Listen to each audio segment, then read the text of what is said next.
இந்த மங்களம் அப்படிங்கிற வார்த்தை இன்னொரு பொருளையும் குறிக்கிறது.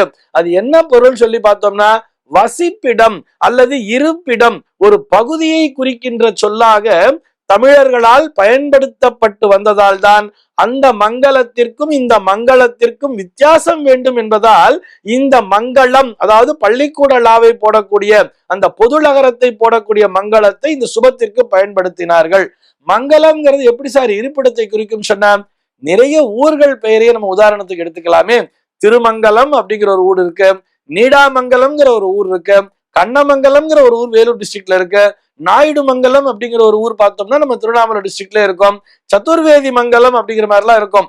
ஏன் உங்கள் பகுதியிலே கூட நிறைய மங்கலம் என்று முடியக்கூடிய நிறைய ஊருடைய பெயர்களை பார்க்கலாமே. அப்படின்னா என்ன அர்த்தம்? திருமங்கலம்னு சொன்னா திரு என்கின்ற மகாலட்சுமி வாசம் செய்யக்கூடிய பகுதியாக அதனை பிரித்தார்கள்.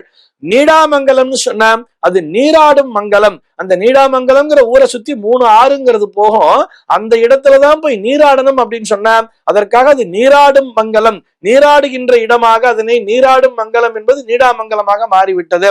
அதே மாதிரி நாயுடு மங்கலம்னு சொன்னா நாயுடு என்கின்ற பிரிவினர்கள் அதிகமாக வசிக்கக்கூடிய பகுதியாக இருந்ததால் அதை நாயுடு மங்கலம் என்ற பெயரிலே அழைத்தார்கள்.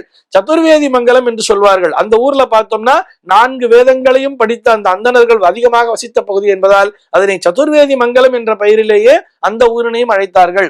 இப்படி மங்களம் என்பது இருப்பிடத்தை குறிப்பதால் தான் அதிலிருந்து வேறுபடுத்தி காட்ட வேண்டும் என்பதால் அந்த மங்களம் என்கின்ற அந்த பள்ளிக்கூட லாவண்ணாவை, அதாவது அந்த பொதுநகரத்தை உபயோகப்படுத்தினார்கள் நம்முடைய முன்னோர்கள். ஆக இதுவும் சரியான வார்த்தை தான் என்பதை உறுதியாக சொல்லிக் கொள்கிறேன்.